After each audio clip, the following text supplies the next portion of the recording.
There are many fine sculpted monuments to the dead in this cathedral, but only one of the dead isn't wearing any shoes.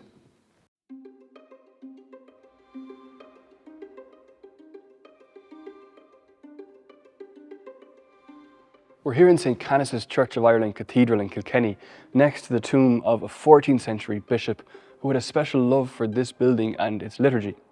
His name is Richard Ledrede, Bishop of Ossory from 1317 to 1360.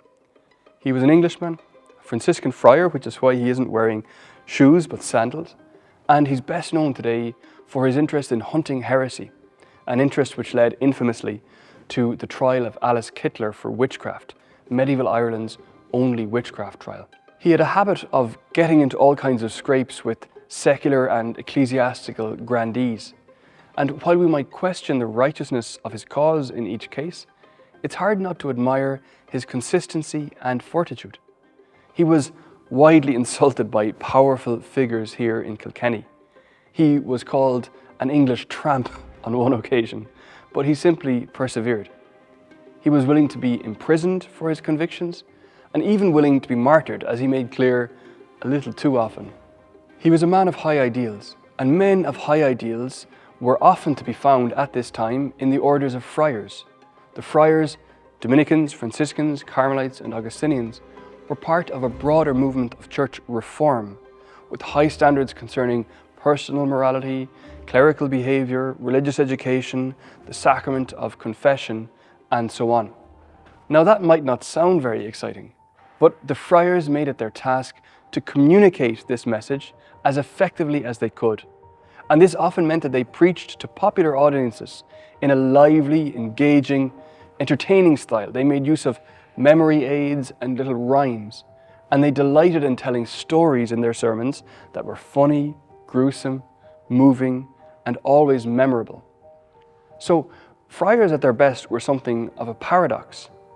They were serious and entertaining. They were strict and appealing. In England, for example, Franciscan friars made abundant use of vernacular poetry in their preaching.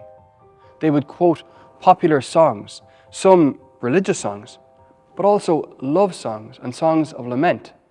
And they would incorporate these snatches of songs into their message. In fact, a very large proportion of English language poetry from this period survives in Franciscan sources. One English Franciscan of the period, Nicholas Boson, wrote a great deal of poetry in French for the use of preachers in that language. He gathered a collection of proverbs and wrote a little French rhyme explaining each proverb. Other poetic Franciscans played a key role in the development of the Christmas carol.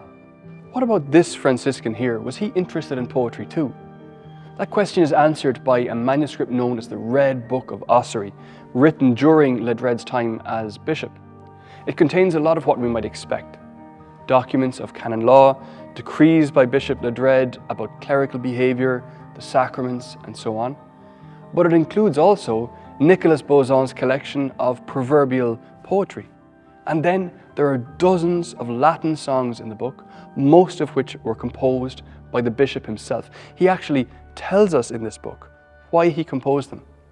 He says that his clergy are given to singing the popular songs of the day, love songs and so on. And so he writes Latin hymns for them set to the tunes of these popular songs. And so Ledrede will give a title of a popular song to call the tune to mind, and then he'll give his own Latin lyrics to that tune. Most of the songs given are to be sung at Christmas time, but there are songs also for Feasts of the Blessed Virgin, for Easter, and so on. The titles of the vernacular songs that Ledrede mentions, they're a precious survival. They give us a unique insight into popular song in the English-speaking world at the time. And we can imagine these songs being sung on the streets of Kilkenny in the 14th century. So there's a song, for example, about a maiden lying back in a moor, eating primroses and violets. Another one mentions the singing of a nightingale. Another begins, "Good day, my lover." And another again tells of a lover gone mad with love.